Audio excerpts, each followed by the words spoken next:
As president of this church, I am happy to announce that we have invited a minister to come and submit herself for a possible ministry here. Her name is Reverend Emily Denton. She will give her first sermon today. Reverend Denton, please introduce yourself. Thank you, Dr. Drake. When I read about the history of this church, I was amazed at how it changed from Baptist to Unitarian Universalist. Most Christians wouldn't consider UUs to be part of their religious community. But I myself, while a lifelong UU, was always in love with the beauty of what Jesus taught and wished to keep this church Christian-centered, even while making room for people of other religious views including humanists, pagans, Jews, Buddhists, and others. For those who want to remain Christian, we can continue to have rituals like baptism and the Lord's Supper, but those who follow other paths may opt out of those rituals and instead observe their own among themselves. So you are primarily Christian. Could I be the lay leader for the atheist or humanist UUs in this church? That's what I was before when I and my friends and our daughters formed the original UU Fellowship 2 years ago. Yes, I read about your works, Mrs. Sims. It is an honor to meet you, knowing what an incredible victory you scored for UAism here. And I have no objection to you being the leader of your own subdivision. You are certainly welcome to cooperate with me on giving your own sermons or special readings from the church pulpit. I like her already. I can't wait to see her preach. As long as she doesn't tell any lies about the Bible or try to make excuses about the failings of Christians in the past. As a former Christian who got fed up with bigotry and hypocrisy among those I was raised with, I'll be watching, Reverend Denton. Welcome, everyone, to our Unitarian Universalist Church. My sermon today is about prayer. There are two kinds of prayer, the prayer of faith and the prayer of form. Men must either pray in earnest, because they expect their prayer to accomplish something, and ask God for what they want just as they would ask anyone else, expecting to get it. And this kind of prayer I call the prayer of faith.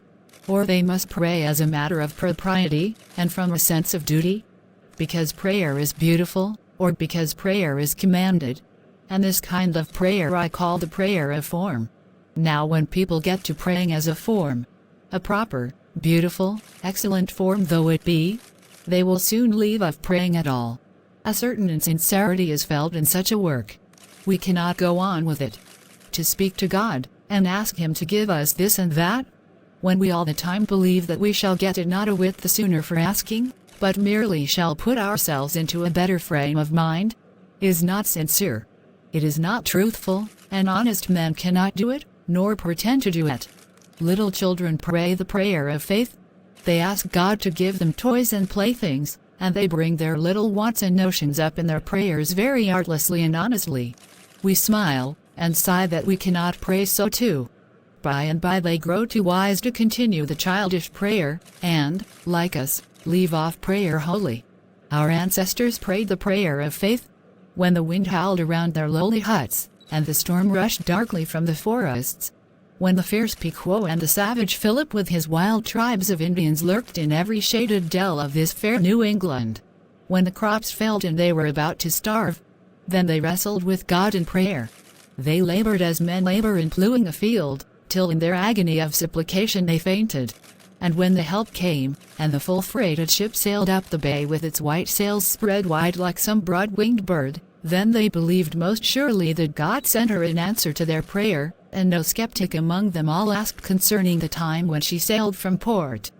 But sometime in the last century there arose wise men, disciples not of Plato nor of St. Paul, but of Lord Bacon, men who believed in science more than in inspiration.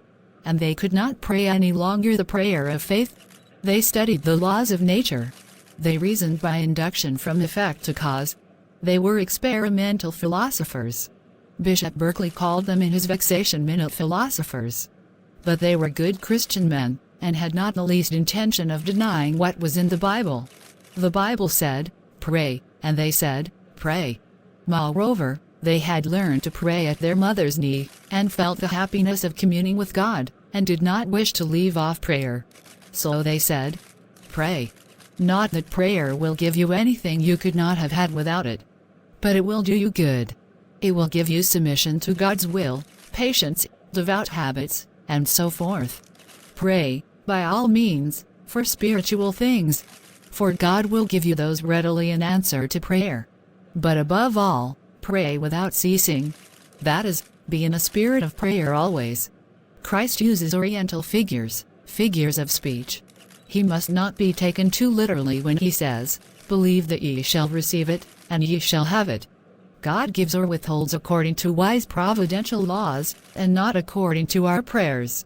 After this doctrine had been laid down, and the prayer of propriety or duty or sentiment had taken the place of the prayer of faith, men, as we said, ceased to pray.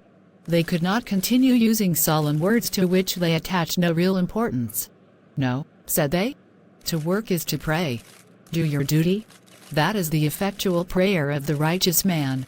Visit the fatherless and widow in their affliction. Keep yourself unspotted from the world. That is true Christianity. Better than many Sabbath days full of worship. Better than knees stiffened by long hours of devotion. He that doth righteousness is righteous, not he who for a pretense makes long prayers." We live at present in an age saturated with these ideas.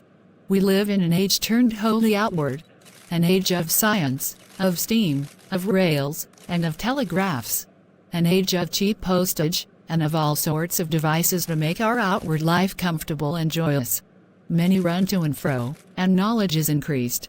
The Christianity of the world bears good fruit in attempts to mitigate the horrors of barbarous customs, which come down unmitigated and unrelieved through the ages of faith, slavery, and war, and popular ignorance, pauperism, intemperance, and manifold evils.